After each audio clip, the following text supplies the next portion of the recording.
বিদ্রোহের আগুনে জ্বলছে নেপাল, রাস্তায় জেনজি। এমনকি ২৬টি সোশ্যাল অ্যাপ বন্ধের প্রতিবাদে উত্তাল কাঠমান্ডু। পুলিশের গুলিতে নিহত কমপক্ষে ২০ জন।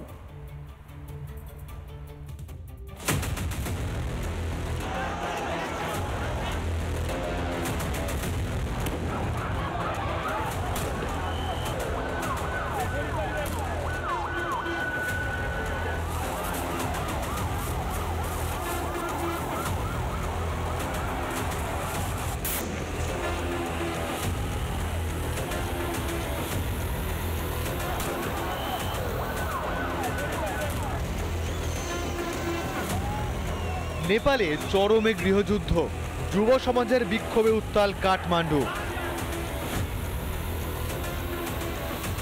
সোশ্যাল মিডিয়া বন্ধ হতেই ওলি সরকারের বিরুদ্ধে রাজপথে জনতা।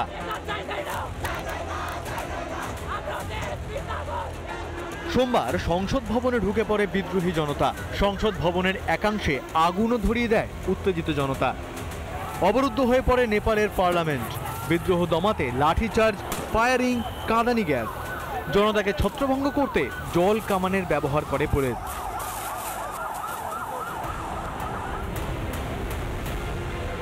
ফেসবুক, এক্স, ইউটিউব সহ ২৬টি জনপ্রিয় সোশ্যাল সাইটের ঝাঁপ বন্ধ হতে এইভাবে যুব সমাজের বিদ্রোহের আগুনে পুড়ল কাঠমান্ডু।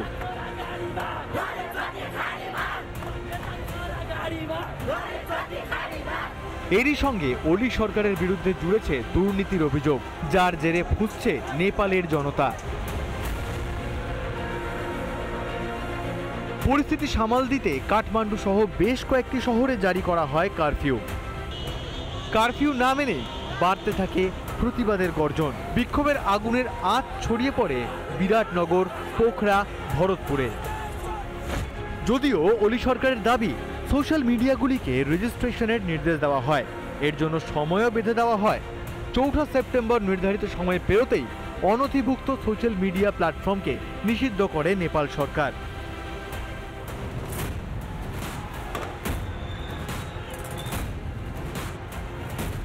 গত বছর ঠিক একই কায়দায় উত্তাল হয় বাংলাদেশ। ক্ষমতা থেকে সরিয়ে দেওয়া হয় শেখ হাসিনার নির্বাচিত সরকারকে। শ্রীলঙ্কা, বাংলাদেশের পর এবার কি নেপালেও সরকার বদলের পালা?